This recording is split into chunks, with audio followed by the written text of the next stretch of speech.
Hello everyone, welcome to tech शर्मत। आज के सेशन में हम क्यूशल से रिलेटेड एक और टॉपिक कवर करेंगे, जिसमें हम देखेंगे कि किस तरह से हम कोई भी कैरेक्टर को सर्च कर सकते हैं एक स्पेसिफिक रेंज के अंदर। ठीक है। अब इसका पर्पस क्या है? सपोज आपके पास एक फाइल है, उस फाइल में आपने काफ़ी सारा डेटा स्टोर किया हुआ है।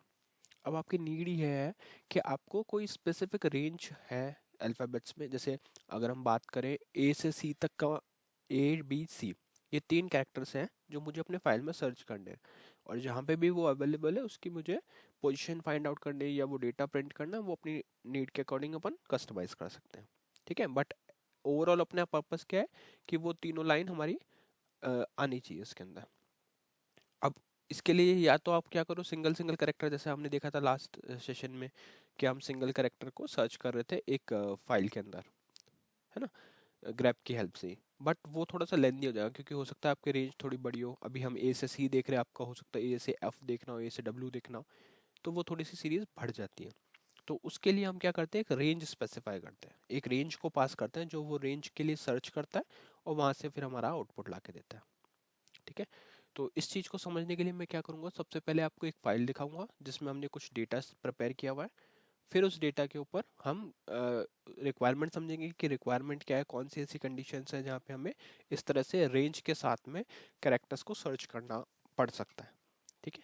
जब वो चीज़ें क्लियर हो जाएंगी, उसके बाद में हम देखेंगे कि कैसे हम इस चीज़ को इम्प्लीमेंट करवा सकते हैं अपने कमांड एसक्यूएल क्वेरीज से, सॉरी क्यूशल कमांड से, है ना। और जब क्यूशल कमांड पे हम कंफर्टेबल हो जाएंगे, वहाँ पे हम डिफरेंट डिफरेंट टाइप के सिनेरियोज रन करेंगे। फिर उसके बाद में हम सेम चीज़ को इम्प्लीमेंट करके देखेंगे सीएल प्रोग्राम के थ्रू। ठीक है। तो देखते हैं कैसे स्टार्ट करना है प्रोग्राम। सबसे पहले वर्क एल एन के करेंगे। वर्क एल एन के किस लिए? आपकी प्रेजेंट वर्किंग डायरेक्टरी पे जाने के लिए। तो मैं यहाँ पे जैसे ही वर्क एल एन के करके एंटर हिट करूंगा, तो ये मुझे प्रेजेंट वर्किंग डायरेक्टरी पे ले जाएगा। ठीक है। आपके केस में प्रेजेंट वर्किंग डायरेक्टरी डिफरेंट होगी, क्योंकि आपका यूजर नेम डिफरेंट है। ठीक है। मेरे केस में क्या है? मेरे केस में है /home/शर्मित। ठीक है। अब हमें क्या करना है, अब जैसे मैं यहाँ से पेज डाउन करता हूँ, तो आपको दिखेगा कि अगर जैसे यहाँ से हम पेज डाउन करेंगे, तो मैंने एक फाइल ऑलरेडी क्रिएट किया हुआ है यहाँ पे abc.txt, है ना। abc.txt क्या है? ये मेरी एक फाइल है जहाँ पे मैंने कुछ टेस्ट डेटा प्रिपेयर किया हुआ है। अब आप अगर इस डेटा को देखोगे तो यहाँ क्या लिखा है, डेमो एंड डेमो। इस तरह से कुछ रैंडम टेक्स्ट मैंने यहाँ पे लिखा हुआ है, डिफरेंट डिफरेंट कैरेक्टर्स को जो होल्ड करता है। अब यहाँ पे हम समझते हैं रिक्वायरमेंट। रिक्वायरमेंट ये है कि सपोज मुझे ए से लेकर सी तक, मतलब ए बी सी, ये तीन करेक्टर्स अगर कहीं भी मिलते हैं लाइन में, तो उनको ये सेलेक्ट कर ले। ठीक है।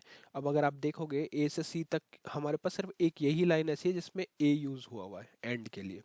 बाकी देखो, इसमें ए है कहीं पे, इस पूरी लाइन में कहीं पे भी ए नहीं है, बी भी नहीं है और सी भी नहीं है। इसी तरह इसमें भी ए बी सी नहीं है, इसमें भी ए बी सी नहीं है, इसमें भी ए बी सी नहीं है, और इसमें भी ए बी सी नहीं है। तो केवल एक ही ऐसी लाइन है जहाँ पे ए प्रेजेंट है। तो और हमने पास किया रेंज। हो सकता है अगर इस ए नहीं है बट यहाँ पे अगर सी होता किसी रीजन से, तो उस केस में फिर ये इसको सिलेक्ट करता, क्योंकि हमारी रेंज में सी बी है। बी होता तो बी को भी सिलेक्ट करता, है ना। और एक चीज़ और है, ये केस सेंसिटिव रहता है। अगर आपने इसमें स्मॉल ए दिया तो वो सिर्फ स्मॉल ए के लिए सर्च करेगा, अगर यहाँ पे कैपिटल ए भी होता तो उसको इग्नोर करता। ऑल्दो हमारे पास हम भी केस सेंसिटिविटी को इग्नोर कर सकते हैं हाइफन आई लगा के, वो अपन देखेंगे सिनेरियोज जब समझेंगे। बट रिक्वायरमेंट आपको पहले क्लियर होनी चाहिए कि हम यहाँ पे तीन कैरेक्टर्स के लिए हमने एक सीरीज बनाई है। अब ये सीरीज आपकी बड़ी भी हो सकती है, जैसे ए से डब्ल्यू तक मुझे देखना है, ए से डी तक देखना है, तो वो आपके ऊपर डिपेंड करता है कि आप कैसे इसको यूज़ कर रहे हो। या फिर ऐसा भी हो सकता है सी से लेकर एफ तक मुझे देखना है, तो वो भी हम पास कर सकते हैं। ठीक है। तो अभी हम देखेंगे कि इसको एक्चुअल में यूज़ कैसे करना है, क्या कंडीशंस बनेगी ऐसी जब हम इसको। एक रिक्वायरमेंट तो हमें क्लियर हो गई। अब हमें सबसे पहले तो ये फाइल का पाथ कॉपी करना है, क्योंकि फाइल के पाथ से ही आप इस कमांड को रन कर पाओगे। ठीक है। यहाँ से करते हैं F3, और जो मैंने प्रोग्राम बनाया वो यहाँ पे अवेलेबल है, ये प्रोग्राम है हमारा। ठीक है। अब अपन इसको क्यूशल पे पहले, ओके, पहले क्यूशल पे हम देखते हैं। तो आपको लिखना पड़ेगा QSH। जैसे आप QSH लिख के एंटर हिट करोगे तो ये आपको कमांड क्यूशल कमांड एंट्री पर लेके जाएगा। ठीक है। अब यहाँ से हम क्या कर सकते हैं, यहाँ से हम ग्रैप कमांड चलाएंगे। तो सिंपली लिखते हैं ग्रैप स्पेस, और यहाँ पे डबल कोट के अंदर स्क्वायर ब्रैकेट में अपन रेंज देंगे, जैसे मैंने यहाँ पे दिया ए से सी तक। ठीक है। क्लोज करेंगे, और उसके बाद में सिंपली आपको पाथ प्रोवाइड करना है। तो अभी हम क्या कह रहे हैं कि grep कमांड है हमारी, उसके बाद में हमने एक रेंज इसको प्रोवाइड करी डबल कोट्स के अंदर, जो है A to C सर्च करेगा और कहाँ पे करेगा, /home/sharmit/abc.txt। तो ये एक स्पेसिफिक रेंज है जहाँ पे वो इस डेटा को सर्च करेगा, और जैसे जैसे इसको लाइंस में ये 3 कैरेक्टर मिलते जाएंगे वो उन कैरेक्टर्स को वहाँ पे पॉपुलेट करता रहेगा, प्रिंट करता रहेगा। ठीक है, तो एक बार करके देखते हैं इसको एंटर। जैसे यहाँ पे मैंने एंटर किया हिट, देखो आपको सिर्फ एक लाइन यहाँ पे मिली, क्योंकि इसी लाइन में हमारे पास ए है, और ये केस सेंसिटिव है, ये चीज़ का आप ध्यान रखना।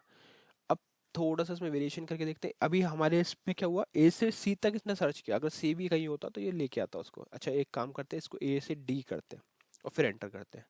तो अभी देखो, अभी इसमें इस लाइन में कहीं ना कहीं आपको डी मिल रहा है, पहला ही लेटर डी है ना, इसलिए इसको इसने पिक किया।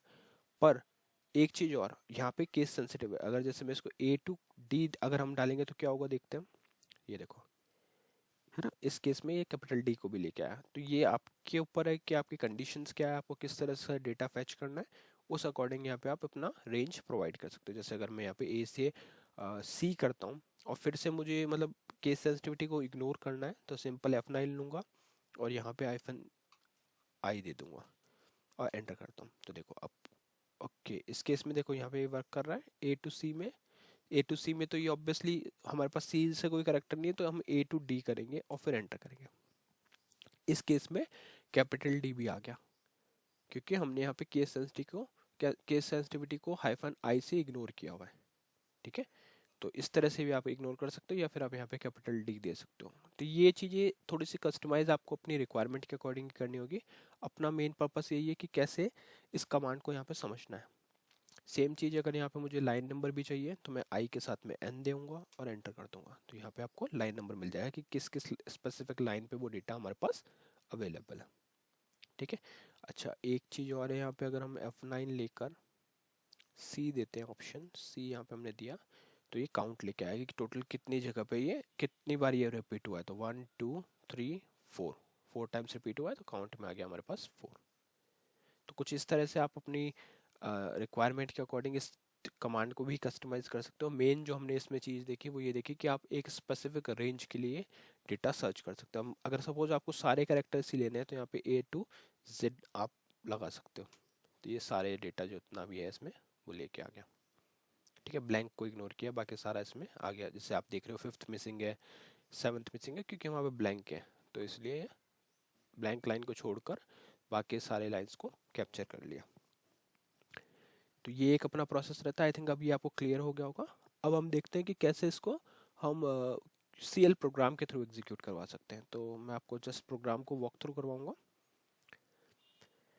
तो ये किस लिए CL program, search for any single character within a range. ठीक है, तो ये किसी एक रेंज के ऊपर आपको कैरेक्टर्स को, कोई भी कैरेक्टर हो सकता है ना उस रेंज का, उसको पॉपुलेट करवाएगा।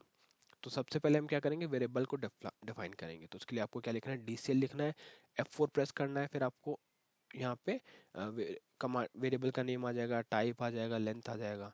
उसी तरह से CHG वगैरह अगर हम करेंगे तो कमांड का नेम है और इस कमांड में कौन सी कमांड हम सेट करें वो आ जाएगा। तो यहाँ पे वो एक लास्ट सेशन में भी हमने देखा था एक इशू आया था, तो वो मेनली जब हम F4 लेके वापस बैक करते हैं तब वो कई बार कंडीशन आती है। इस वजह से मैं आपको F4 से ये लाइन नहीं दिखा रहा। ठीक है, क्योंकि वो CCSID का कुछ डिस्प्ले इशू हो जाता है, जिस वजह से वो प्रोग्राम वर्क नहीं कर रहा। तो अब आपको क्या करना है, इस तरह से लिख सकते हो आप डायरेक्टली, वैल्यू लिखकर पैरेंथेसिस ओपन करके सिंगल कोट के अंदर ग्रैप, फिर double quote A to C abc.txt, ये हमारा कमांड प्रिपेयर हो गया।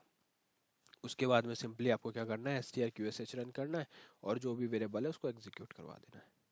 ठीक है, अगर आपको बेसिक्स का भी आइडिया नहीं है कि कैसे वेरिएबल्स डिक्लेयर होते हैं, कैसे हम F4 लेके इनको फिल आउट करते हैं जो भी नीडफुल डेटा होता है, तो वो आप फिर प्रीवियस सेशंस देख सकते हो, वहाँ पे हमने ऑलरेडी इसको डिस्कस किया हुआ है। तो इसको भी करते हैं कंपाइल और कॉल। तो आप देखोगे A to C में सिर्फ यही एक लाइन को प्रिंट किया, जो हमने ऑलरेडी वेरीफाई किया अपने क्यूशल स्क्रीन से, है ना। तो सेम चीज़ यहाँ पे भी हुई, यहाँ पे भी हमारा जो डेटा है वो करेक्ट फैच हुआ जो उस रेंज के अंदर आता था। ठीक है, तो इस सेशन में हमने मेनली ये देखा कि कैसे हम क्यूशल कमांड की हेल्प से उन कैरेक्टर्स को फेच कर सकते हैं जो एक स्पेसिफिक रेंज के अंदर है। ठीक है, तो आई थिंक ये आपको क्लियर हुआ होगा। नेक्स्ट सेशन में हम बाकी टॉपिक डिस्कस करेंगे। So thank you for watching texture math.